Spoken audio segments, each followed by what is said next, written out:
Hello, hi again to Dr. English YouTube channel. This is Dr. Murphy, a PhD in applied linguistics, and I've been teaching English for quite a while now. Today's lesson is called the verb mood. So we're going to focus on the verb mood. If you remember, in some other videos, I explained about verb classification. And right there, I explore the different typology of the verb based on that idea, right? So we classify the verb based on, for example, the verb voices, active versus passive voices. I explained about that in another video clip. You can refer there and let me know what you think there, right? Drop me the comments over there. Or I explained about the English tenses, verb tenses. So we talk about the verbs in terms of tenses, in terms of voices, in terms of moods, and this is actually one of those verb classification, right? Well, but in particular, we're going to focus here in this clip on the subjunctive mood. I start with the easiest one, the indicative mood of the verb. Well, normally, in order to talk about or refer to the facts and statements, we use the indicative mood, right? Whether it's in, like the statement, for example, or a question, it doesn't matter. So like the water boils at 100 degrees centigrade, or she runs every morning, as just two examples, very simple and classic examples for the facts and statements of the indicative mood. The imperative moods, well, we usually start with the verbs, like open the door, please, as one of the, command structures, all right? So this is a structure where we leave out the subject. We start with the verb right away in the sentence, okay? So open the window, open the door, please. Or request, as just another example of the imperative. Well, sometimes these requests means the commands implicitly, right? To be more polite, not to sound rude, we use or we make requests in order to show the command. So the function in the command, but the form looks like a request. Anyway, would you close the window? Sometimes we bring please or the other structures as well. Like I was wondering if it would, for example, not a smoke here, right? So that's another story. Anyway, well, but today we're going to focus more on the subjunctive mood. And if you have heard this, the good news is that you belong to a higher class, all right? So the subjunctive mood normally refers to these situations. If you want to talk about wishes and desires, like he wishes she were there, all right? He wishes she were there. What are we talking about here? Well, and why do we use where, not was? You know that normally for the past tense, we should have used like, she was, all right?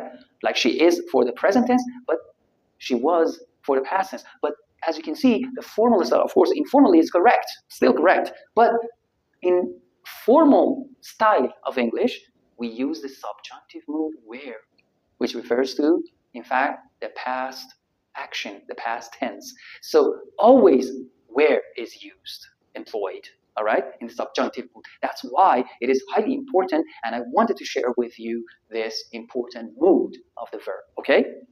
Well, another scenario is hypothetical situations. Hypothetical situations, like this example. We just have a kind of hypothesis, or we, let's say, talk about a situation which doesn't really exist. So I'm talking about that on imaginary situation, all right? So we call it hypotheticals. If I were rich, obviously I'm not rich, right? So if I were rich, I would travel around the world. If I were, again, not I was, I were. Formally, if you're, for example, preparing for IELTS or TOEFL exam, then you should know that we need to write with, use where instead of was here, all right? So if I were rich, this is the second conditional, by the way. And I recorded a video about the conditionals. Refer to that video clip and let me know what you think there too, all right? Anyway, well, so if I were rich, I would travel around the world. And about the situations of the subjunctive mood, again, this is another scenario or situation in which the subjunctive mood of the verb is used, right? Like, for example, it's essential that he be on time, not he will be or he should be. Actually, it means he should be. In British English, normally, they use should, right? He should be. They use should here, so it's not a subjunctive structure for them, for the British English. But Americans use a lot. So it's essential that he be, not he is, not he will be. All right? So instead of saying he should be, Americans use he be, the base form of the verb, which is to be, right? So they use this be for the present situation, where, not was, for the past situation. Okay? So note that it's highly important. And the last example is about the necessity, all right, the expression of necessity. So that's the subjunctive mood again coming into our rescue. And that is, teachers always demand that their students study hard. Their students study. Even if it is the student, it would be a study, not the studies. The third person singular, right, form of the verb, right? It doesn't work here. So even if it's singular, whether it's singular or plural, it doesn't matter. The base form of the verb is used. Okay?